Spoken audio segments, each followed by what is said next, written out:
Welcome to another episode of the Federal Newswire's Business of America podcast with your host, Jerry Rogers. The Business of America. Tom Sullivan, the Chamber of Commerce, expert on all things small business prosperity. You and I have had conversations before. I'm excited about this. But before we go, why don't you tell our audience a little bit about what you're doing at the Chamber, what your role is, a little bit of your bio. Well, thank you, Jerry. Thanks for having me on. The U.S. Chamber of Commerce is the largest business advocacy organization in the world. We represent about 3 million businesses. That includes 500 trade associations and 1,600 partner local and state chambers of commerce. And in fact, I was visiting some of them last week in Des Moines, the Greater Des Moines Partnership, and Iowa's Association of Business and Industry, ABI. So they are our partners, and their small business members are our small business members. That's great. You know, I had a chance to get familiar with, in Charleston, the Chamber of Commerce there. I think it's the oldest chamber in the country, state chamber, and I'm amazed on how connected they are to the community. Edmund Burke talked about little platoons, private groups. And we think of private groups, we think of church groups or the Rotary. But in many communities, especially in Charleston and places like Charleston, it's the small businessman, the small businesswoman who really is the backbone of the community in terms of sponsoring Little League and football. We talked off camera that you and I are both football coaches. And the importance of small business to prosperity, to community.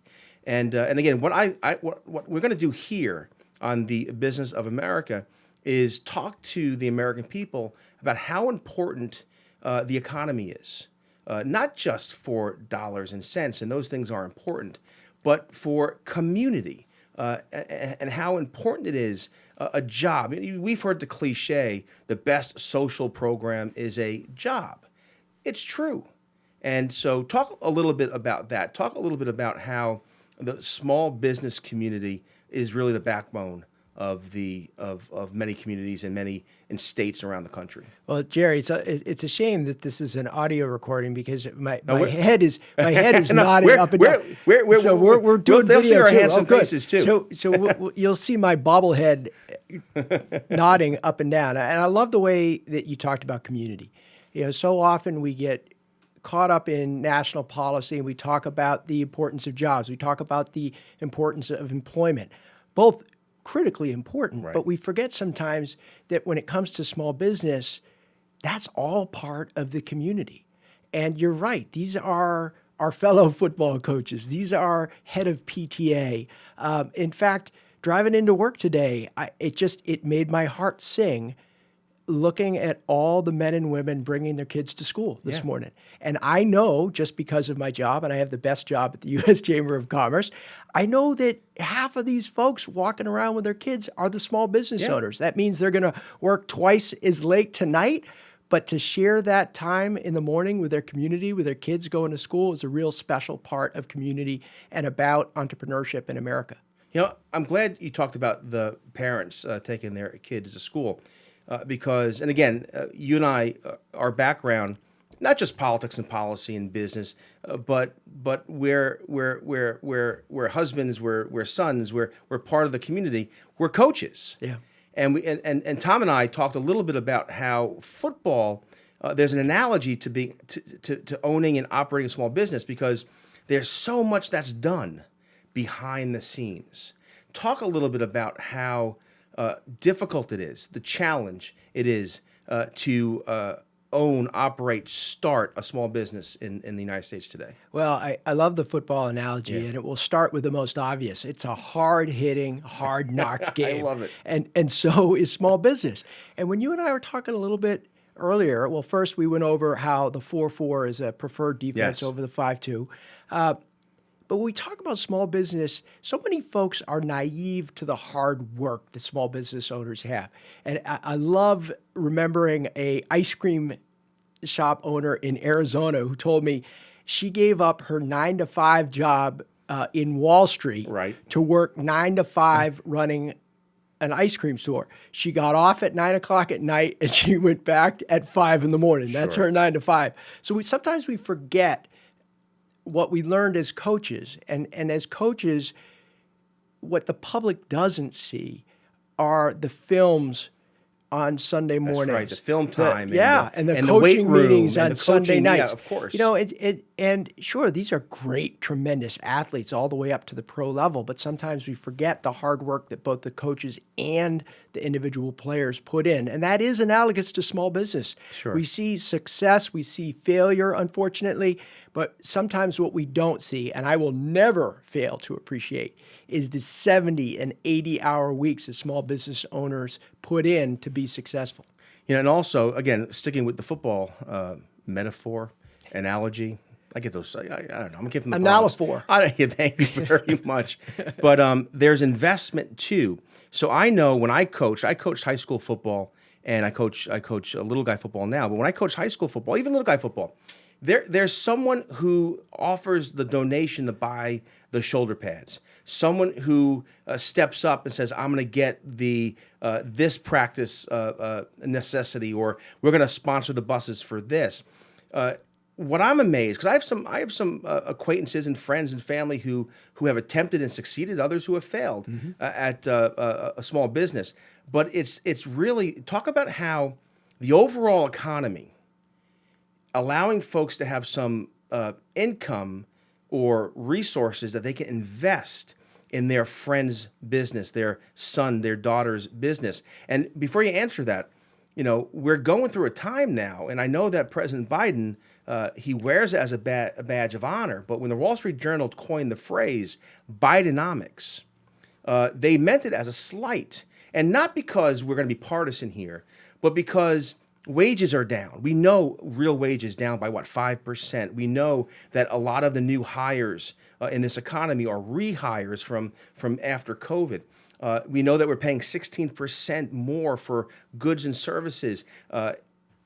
CNN had a piece out just recently that talked about this past July, typical American paying over $700 more per month compared to 2 years ago. Now, I mention this again, not to be partisan, because you know small businesses. You know what did Michael Jordan say? Democrats and Republicans buy sneakers, and so Democrats and Republicans open small businesses. But talk about the need for investment, angel investing, and family investing into small businesses, but also how the overall economy really can drive small business or can hurt small business. Well, there's a lot there, Jerry. I know, I'm sorry. No. It's all good. Let me first start talking about what you commented on the Booster Club. Yes. You know, bringing this back to our experience coaching high school football. What you're really talking about is community, and then I'll pretend to be the Washington, D.C. lawyer here. Okay. Well, let's call it... You're a lawyer, too. I am a lawyer. Don't hold that against them. Let's call it an ecosystem. Yeah. All right. So in football, you have the Booster Club, and you have the high school that benefits from the Booster Club. Well, in small business, you have an ecosystem. You have an entire business ecosystem where larger businesses and smaller businesses and investors all benefit. Smalls do well, large do well. Large do well when smalls do well. Right. And that ecosystem is at the core of what we do at the U.S. Chamber of Commerce every day. Not only are we advocating for business, we're advocating for community. And the other word for that is we're advocating for a pro-business ecosystem. Sure. Now, since you mentioned it, you talk about the term Bidenomics. Sure. And there is a lot of good things happening right now on Main Street for small businesses. We're right now experiencing gold, silver, and bronze, the top 3 startup growth for small businesses in the United States. Top 3 ever. Really? However, That's good news. When I hear terms like Bidenomics, I think, well, you know, isn't it more a little bit like Fidel Castronomics? Because, you know, when Fidel Castro had a stranglehold on Cuba and a stranglehold on enterprise, he tried to control exactly what businesses were successful, what businesses were not successful, and had this kind of fairness concept where everyone would earn the same amount of money. That is the opposite of what free enterprise in America stands for. And unfortunately, even though we're in a record-breaking entrepreneurship wave, we see policies that are are very close to the way Fidel Castro wanted to control enterprise in Cuba. I'll give you a couple of examples. So one example is the Department of Labor wants to look at what California did with a law called AB 5, which penalizes self-employed. Yes. Basically makes every self-employed a quote-unquote employee of their client. And Department of Labor is looking at federal regulations that do that on a national scale. Now, the reason I have a problem with that, and the reason small businesses have a problem with that, is that over 80% of the 33 million businesses in America have no employees.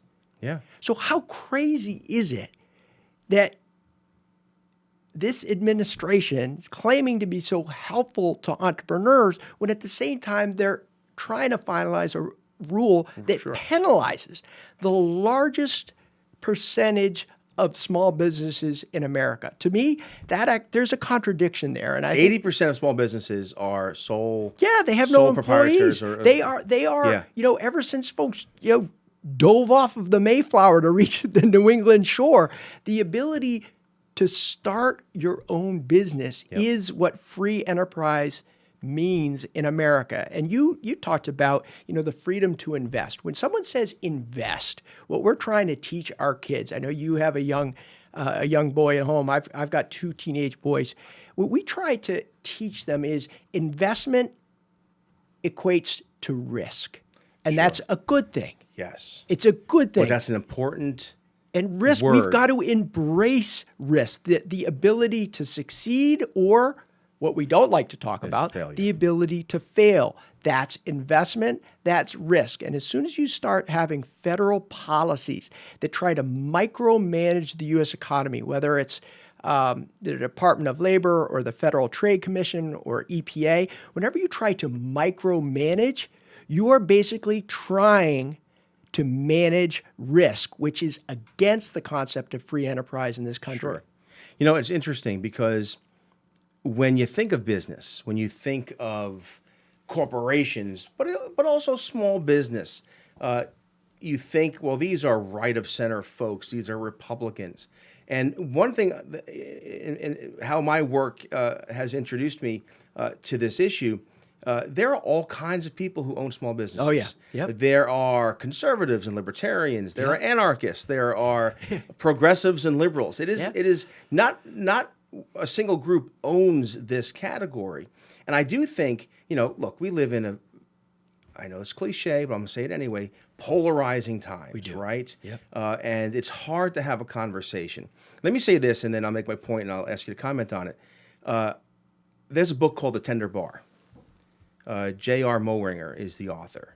And essentially it's about this kid from Long Island who is, his father's absent, and the men in the local bar kind of raise him. Anyway, why I love the book so much is because early in the book, he writes about the Puritans. You mentioned the Mayflower. When the Puritans came to the New World, before they built a church, they built a pub. And for 2 reasons. It was commerce. It was a way for the community to get together. It was about conversation.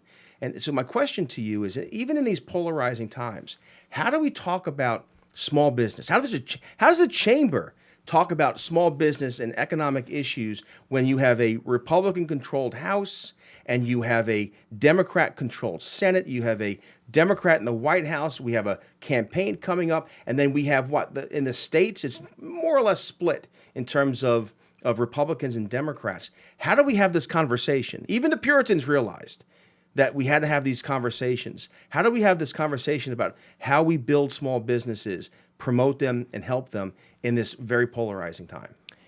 Well, again, that's a lot. And I think one way to approach this from a national policy perspective is to look at small businesses as problem solvers. And I mean, I love that. To be funny about it a little bit, you solve a lot of problems when you're at the pub. So why not? But it also actually has to do with how Congress works or sometimes doesn't work, and how things work at a state level. You look at Elaine Stefanik, Congresswoman from New York. New York, yep. When she talks about her family business, she talks about solving problems. And the more small business owners who get into elected positions, the better off we are that they put on those small business hats and solve problems. I mean, I commented a little bit before about how we're in the gold, silver, and bronze of startups in this country, really tremendous. And people want to know why. I said, well, actually, it's kind of simple when you work with small businesses every day. Say, during the pandemic, there were more problems in a condensed period of time than ever before in our history. So doesn't it make sense that the entrepreneurs who solve problems jump into the fray and start businesses at a record pace because there were more problems to solve? Yep. You will never, ever hear a small business that is successful not talk about the problems that they solve. Otherwise, they're not going to be successful. And I think that's the way we've got to approach national policy. Look to small businesses as problem solvers. Which goes back to how we started the conversation, and that is small businesses really are the backbone of our communities. And more than that, they're the leaders and the places where we maybe should look as problem solvers. It's interesting. I mean, so when I coached football, I was the head coach for a while. I tell you, just as a side note, I played football as a kid, and my family's a big football family, and I went to a big football high school, and becoming a head football coach, man, you think I opened up the greatest restaurant in the world, or I elected president. But what I noticed, and to your point about problem solving, is my coaches.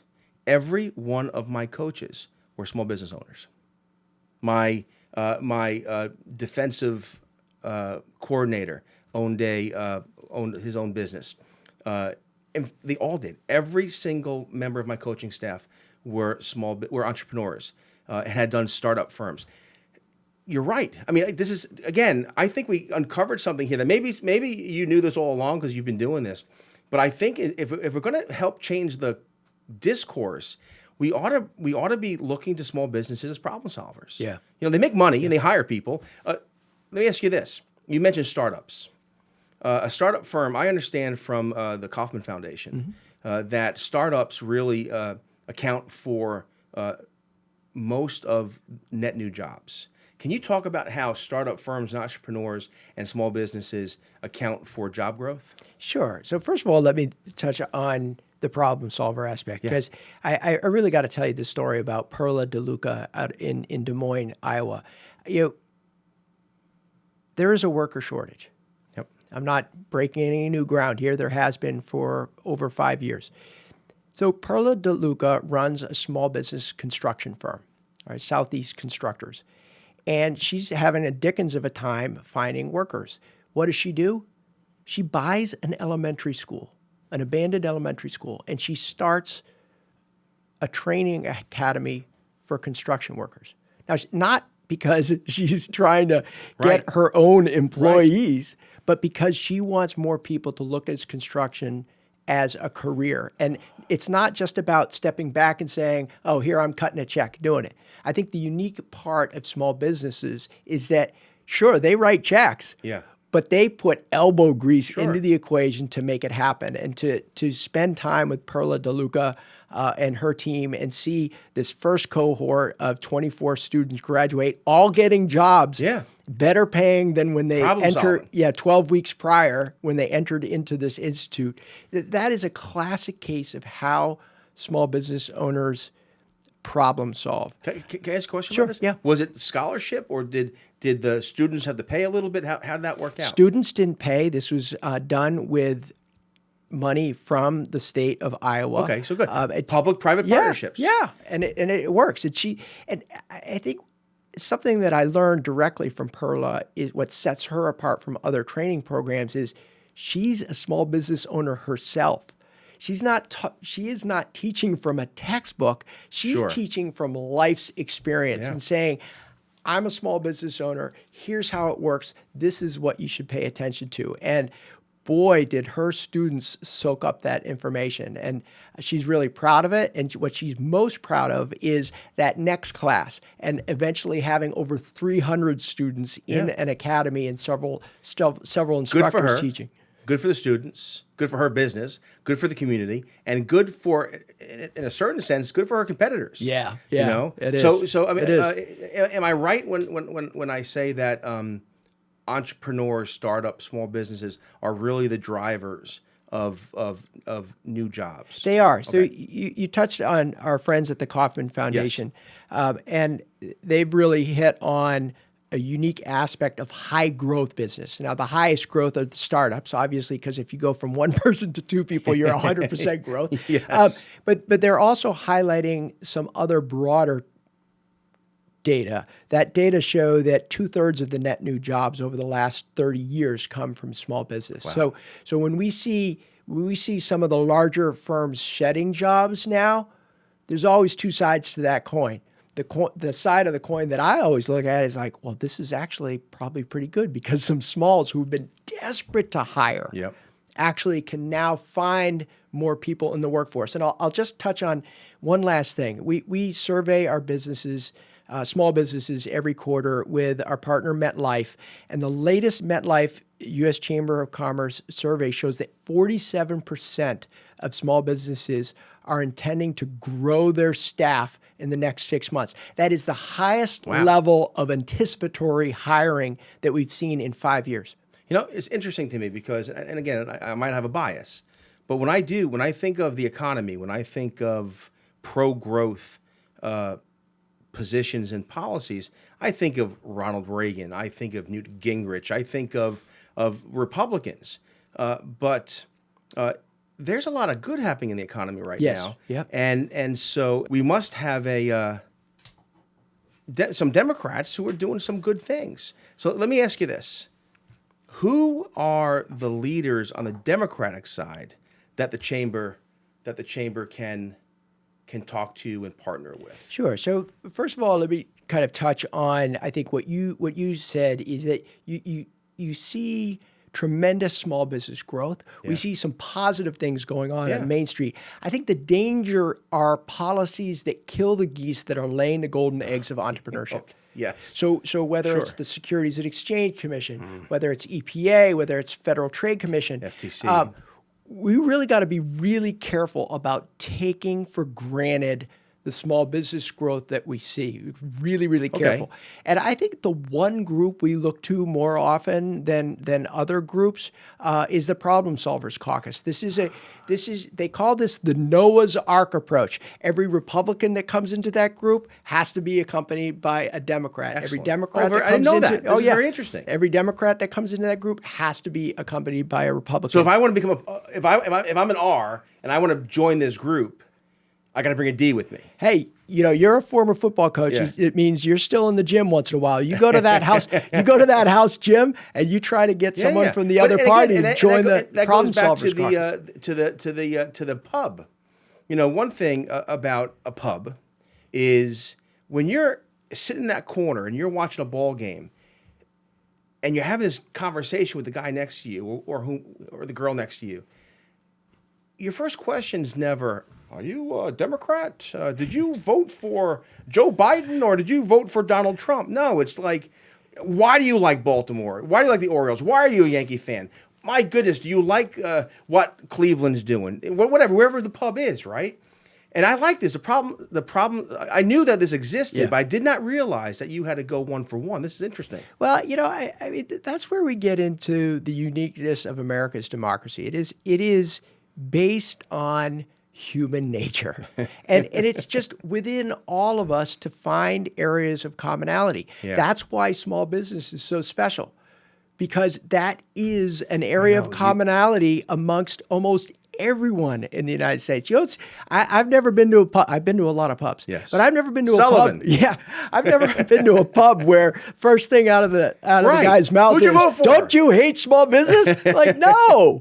I mean, small business, because they're so much a part of the community, that is an area of agreement, an area of commonality, and we do see a bipartisan approach to trying to solve the problems of small business. Although, Jerry, I will say something that I've learned as a husband.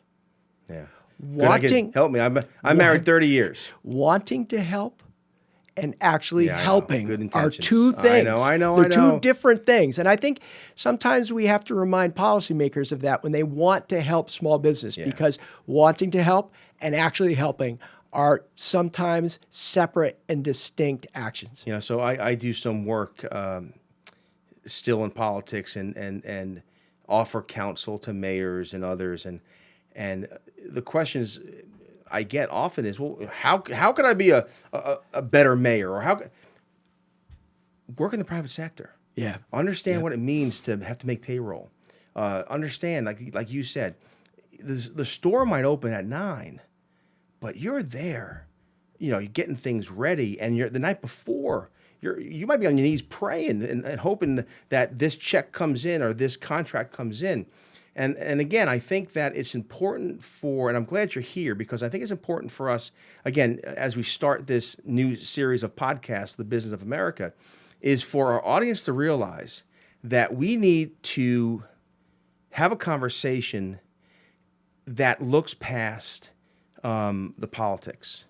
Now, but not to be naive, because you're right. There are many politicians who are pro-business or pro their district, but engage in policies or vote for things that are going to hurt small business. But the only way we're going to educate and persuade is we have these conversations. And so, what is it that when you're talking to members or when you're talking to other chambers or state chambers, what is it? How do you bring people to the table? Well, let's go back to the football analogy. If you're going to put in a new offense, yes, wouldn't you sit down when you sit down with your quarterback and your offensive line and talk with them about it, right? Have a conversation before you make up your mind. Yeah. I think that's critical with what we're talking about here. Is that politicians, whether it's the mayor you refer to as others, check with small business. Is this policy helpful to you? And if the answer is no, that doesn't stop the conversation. It just starts the conversation to be a more rigorous and constructive conversation. So you say something here that might seem very simple, but I've been in D.C. long enough to realize that very often these conversations happen, but you leave out someone. Mm-hmm. And I could think of just real quick years ago when Nancy Pelosi became Speaker for the first time in 06, the election, the 07. And at the time, I was working in the healthcare sector, and she had this big meeting with healthcare stakeholders, patient organizations, scientists, and others. And who wasn't in the room were healthcare companies. And a patient organization asked her that question. Everyone's here, but where are the pharmaceutical companies? Where are the insurance companies? And to Nancy Pelosi's credit at the time, I think she realized, you know what? They ought to be here. And after that, we were invited to those meetings. Now, we didn't always get what we wanted, but we were around the table. What was it that Newt Gingrich said once? He said, the problem with the right is we want the whole loaf. And he said, what's wrong with getting a slice at a time? Slice at a time. And I do think the good work that you do, it's long-term. It's like football. It's you got to look at the season. You got to look at the next 4 years, recruiting, everything that's going on. But I think at the end of the day, let's get a slice. Yeah, and I think Jerry, I think what's really special about what I do and what we do at the U.S. Chamber of Commerce is we realize there are so many small business owners that want to contribute back. I mean, it's like coaching some of the best kids in football, and all of a sudden, for us, Thanksgiving was the big game. Yeah. And did you play football? Did you play on Thanksgiving? I did. Yes. And in fact, in my memory, we won every game. I know. Me too. But here's the thing: a lot of kids don't experience that these days. And I interrupt you. No. But I think yes. I think the analogy is like, what if your best players all came back to help you coach the Thanksgiving game? And that's what it's like for me working with small businesses at the U.S. Chamber. We have so many coming back and wanting to make America an even better place to start and run a small business. It's a really special place where small businesses are able to convene and then move the dial on national policy. So, last question, and I'll give you the last word too. If there's something that we left out in terms of the good work that you're doing, tell us. But also, and again, I'm going to admit something to you. I'm a despairing optimist. I have hope for the future, but sometimes I get bogged down in what's in front of me with whatever the clickbait is or the news of the day. And talk to my wife. I wake up in the morning and I think America's best days are ahead. But talk to me at the end of the day, I'm like, oh boy, we better move. And I'm being silly on purpose. Optimism. Where's your optimism gauge? My optimism gauge is in the hearts of every small business I work with. And anytime I start losing that optimism, all I have to do is travel either outside of the Beltway or pick up the phone and talk with people like I did this morning, Natalie Caddis, who runs a thermoplastic manufacturing company out of Salt Lake City.